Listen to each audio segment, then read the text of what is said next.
본 방송은 마이크로소프트에서 개발한 플라이트 시뮬레이터 2020라는 비행 조종 게임으로 여러분들과 전 세계를 비행하면서 형님들의 질문을 받고 거기에 대해서 토론하고 이야기하는 방송입니다. 본 방송은 특정 정치 성향을 지향하지 않으며 다양한 질문과 정치, 사회, 시사, 문화, 경제에 대해서 토의하고 토론하는 방송임을 알려드립니다.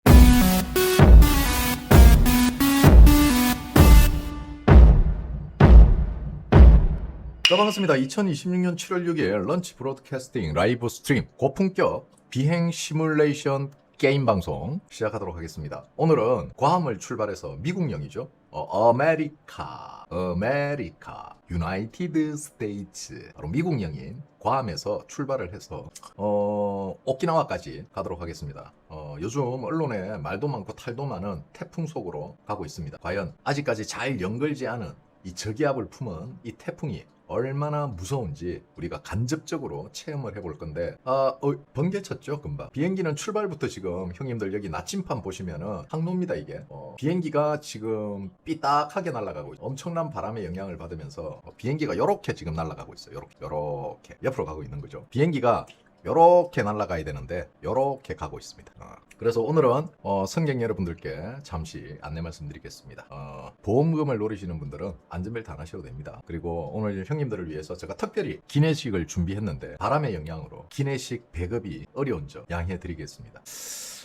아무래도 기내식은 배급을 해드리지 못할 것 같으니까 무사히 빠져나가기를 기도하십시오. 자, 형님들께서 이제 저에게 많은 질문을 주시는데요. 메일로도 주시고 그 다음에 뭐 댓글로도 주시고 혹은 카페에도 가끔씩 이렇게 글이 올라오곤 하는데 그 중에서 제가 조금 이거는 좀 심도 있게 다뤄야겠다라고 싶은 거를 제가 일방적으로 저의 독재하에 제가 추출을 합니다. 그리고 추출해서 그 내용에 대해서 설명을 해드리는데 어저께 제가 이틀 동안 미국 이야기를 하면서 많은 형님들이 그래요. 아니 미국이 한국을 도와준다는데 이재명 정부에 대해서 트럼프가 맨날 악수해주고 웃고 그러는 게 보기 불편하다는. 그러면은 형님들 한번 생각해 보세요. 국제 외교 관계에서 트럼프가 이재명 마음에 안 든다고 얼굴에다가 그럼 침이라도 뱉어야 됩니까? 이재명이 트럼프가 마음에 안 들면은 트럼프 얼굴에 침이라도 뱉어야 됩니까? 아니잖아. 내가 이거 형님들 정말 수십 차례 형님들에게 이야기했는데 형님들 직장 생활하면서 직장 상사가 뭐 같다고 직장 상사 얼굴에 침 뱉고 신발 벗어서 빰 따고 때리고 아사바라이 뛰어가지고 직원들 앞에서 개쫑꾸 주고 발길질 몇 번 하고 쌍욕 받고 그렇게 하면은 아니 그렇게 본인들은 할 수 있습니까? 아니 왜 본인들도 못하는 걸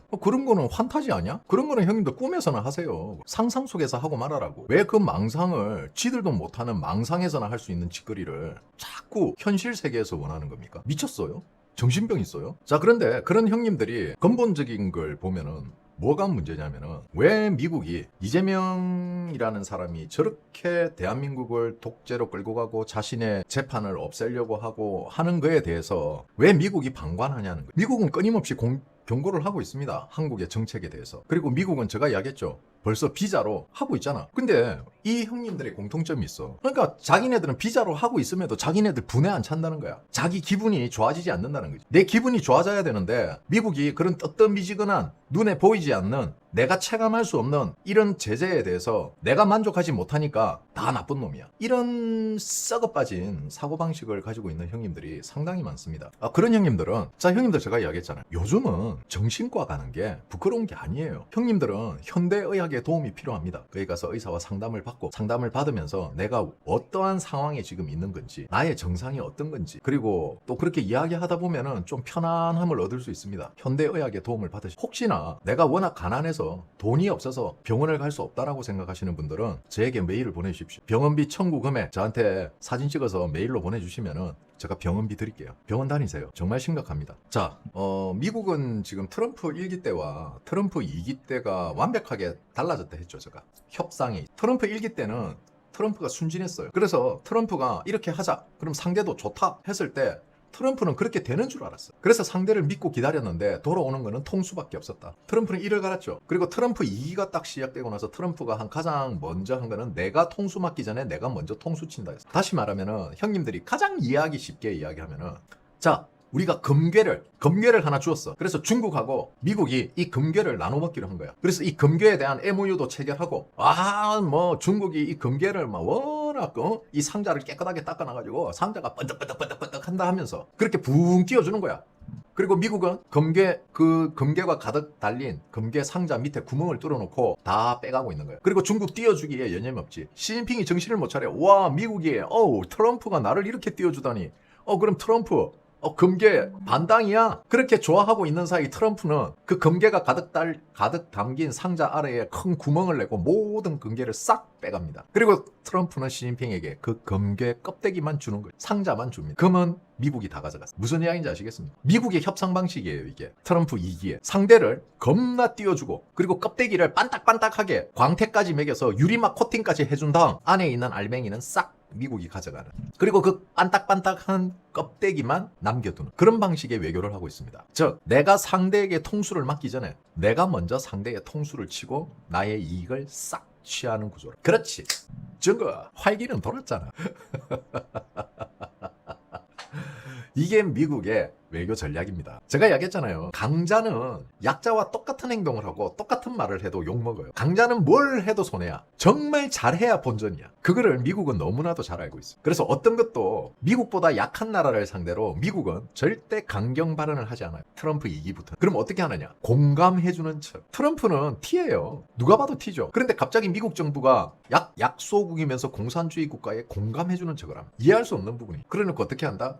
알맹이는 싹 다 가져. 그 대표적인 예가 베네수엘라죠. 자, 베네수엘라는 지금 석유 수출에 있어서 미국의 통제를 받고 있습니다. 자, 이런 거 언론에서 보도를 안 해주죠. 베네수엘라의 석유 수출은 미국이 통제하고 있습니다. 이건 팩트예요. 자, 이란은 지금 협상 중이죠. 두드러 맞고 협상하고 두드러 맞고 협상하고 끊임없이 협상을 하고 있습니다. 자, 이스라엘 온갖 음모론이 난무했죠. 네타냐후를 뭐 어쩌고 저쩌고 미국이 네타냐후한테 끽소리를 못하니 어쩌니 저쩌니 하지만 결국은 제가 예측한 대로 국합 배드캅이었어요. 미국은 중재를 하고 이스라엘은 가서 때리고 끊임없이 반복했고 결국 이스라엘에게는 어떠한 경제 제재, 무역 제재도 일어나지 않고 있어요. 그리고 쿠바는 그냥 조용히 만세 불렀죠.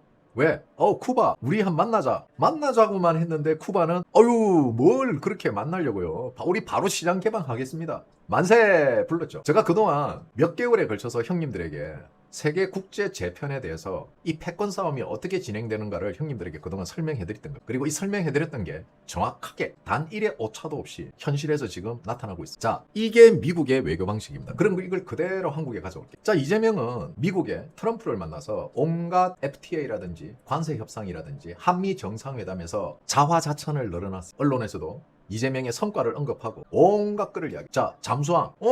야, 핵잠수함 필요해? 근데 생각해볼게. 또 필요한 거 있어? 관세. 관세네. 생각해볼게. 또 이야기 다 해. 다 생각해볼게. 그래. 어이구, 우리 재명이. 근데 지금은 저 잠수함 이야기 속 들어갔습니다. 왜? 의회에서 반대하니까. 나는 주려고 했는데 의회에서 반대를 안 해. 이재명보다 한 수 빠르게 미국이 통수를 쳐버렸죠. 관세 협상. 이재명이 통수 치려는데 미국이 먼저 통수 쳤죠. 농수산물이라는 명확한 팩트시트에 박혔습니다. 아직도 그 내용을 공개하지 않고 있습니다. 대한민국 정부는. 도대체 미국에게 어디까지 개방하기로 했나? 그리고 지금 대한민국 관세 12.5% 추가 관세가 붙었습니다. 자, 이런 부분에 대해서 언론이 보도를 하고 있지 않습니다. 그리고 이제 곧 미국에 대한 보복 조치에 대해서 미국은 그 보복 조치에 대한 보복 차원에서 슈퍼 301조를 실행할 수도 있게 됩니다. 이미 거기에 관련해서는 보복무역에 관한 조사는 끝이 났습니다. 이제 트럼프가 행정명령을 언제 서명할지에 달려있습니다. 하지만 조심스럽게 월드컵 끝날 때까지는 기다리고, 많은 분들도 그렇게 생각하고 있습니다. 미국이 움직이는 거는 월드컵 이후가 될 거예요. 그건 저도 동의하고 있습니다. 하지만은 사사로운 거는 조금씩 움직이고는 있어요. 멈추지 않습니다. 미국의 행정은요, 단 1분도 멈추지 않습니다. 끊임없이 돌아가는 시계 속에 있는 톱니바퀴와 똑같습니다. 자, 그러면은 이제 어떻게 해야 되느냐? 한국은 기어야죠. 비굴하지만은 이제는 미국 앞에 길 수밖에 없습니다. 왜? 미국은 마지막 경고를 했습니다. 그 마지막 경고가 바로 주한 미 대사의 아그레망이에요. 자,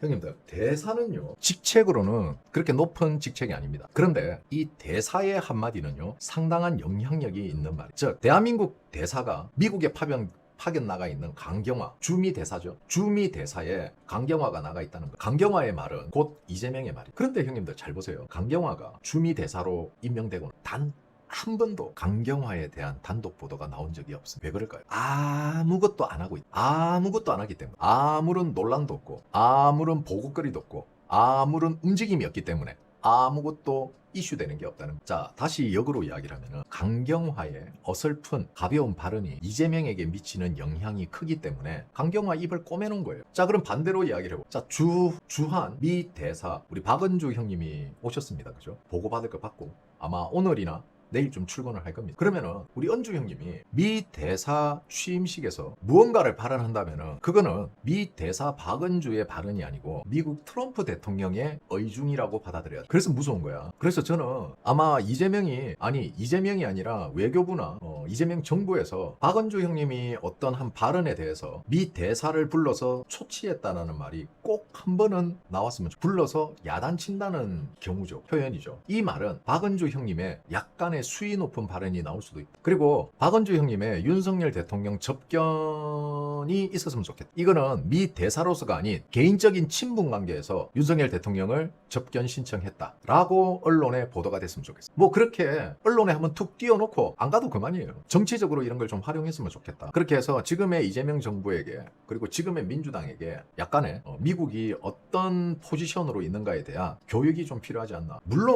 물론 그렇게 하기는 힘들어요. 하기는 힘듭니다. 하지만 가능성이 전혀 없는 건 아니거든요. 저는 언젠가는 미국 인사가 윤석열 대통령에 대한 접견 신청을 할 겁니다. 언젠가는 합니다. 그 접견 신청이 미국이 보내는 마지막 시그널이라고 생각하십니다. 자, 어쨌든 저는 뭐 이번 이런 그 미국의 움직임, 형님들은 눈에 보이는 것만 찾고 형님들의 어떤 그 뭔가 자극적인 것만 찾는 지금 형님들의 그런 고질병, 꼭 가까운 병원을 좀 찾으시기 바랍니다. 미국은 열심히 움직이고 있고 미국은 대한민국의 자유민주주의 붕괴에 대한 적신호를 이미 체크했고 그리고 거기에 대해서 최소한의 개입으로 지금 굉장히 빠르게 움직이고 있고 그래서 미국이 지금 움직이고 있는 게 비자, 금융 제재까지 들어갈 거예요. 자, 예전에 홍콩에서도 이 비슷한 일이 있었죠. 제가 요즘 홍콩 이야기를 많이 가져오는데 홍콩에도 그 비슷한 일이 있었습니다. 그래서 홍콩에서 입탈막법을 하고 나서 어떻게 됐죠? 미국 비자에 문제가 생겼죠. 그리고 미국은 그때부터 홍콩인들에 대한 비자 취소에 들어가기 시작합니다. 그리고 그때는 AI가 활성화되어 있지 않을 때 찾는데 시간이 많이 걸렸습니다. 그리고 미국 홍콩 정치인들에 대해서 금융 제재가 들어갔죠. 자, 해외에 있는 자식들에게 차명이 아닌 본인 명의 차명, 친인척 간에 송금이 제한됐어요. 그래서 어떤 문제가 생겼죠? 돈을 보낼 수가 없었어요. 그리고 결국은 어떻게 됐습니까? 그 입틀막법을 실행한 정치인의 가족은 미국에서 추방당했습니다. 그때는 AI가 없던 시절이에요. 상당히 잡기도 힘들고 우회로를 통해서 얼마든지 돈을 보낼 수 있는 구조였죠. 근데 지금은 어떻습니까? 지금은 AI가 감시하는 세상, 굉장히 빠르고 정확하게 잡아내. 자, 이러면은 어떻게 되겠습니까? 이 법안을 발의한 더불어민주당에 속해 있는 자기 자식들이 미국에 있는 국회의원 설마 그렇게까지 하겠어? 내가 국회의원이 나만 아니면 돼. 이제 여기에 대한 미국의 처절한 복수가 시작될 겁니다. 야, 이게 우리나라에 이런 일이 일어난다. 물론 이거는 희망사항이죠. 망구저의 망상입니다.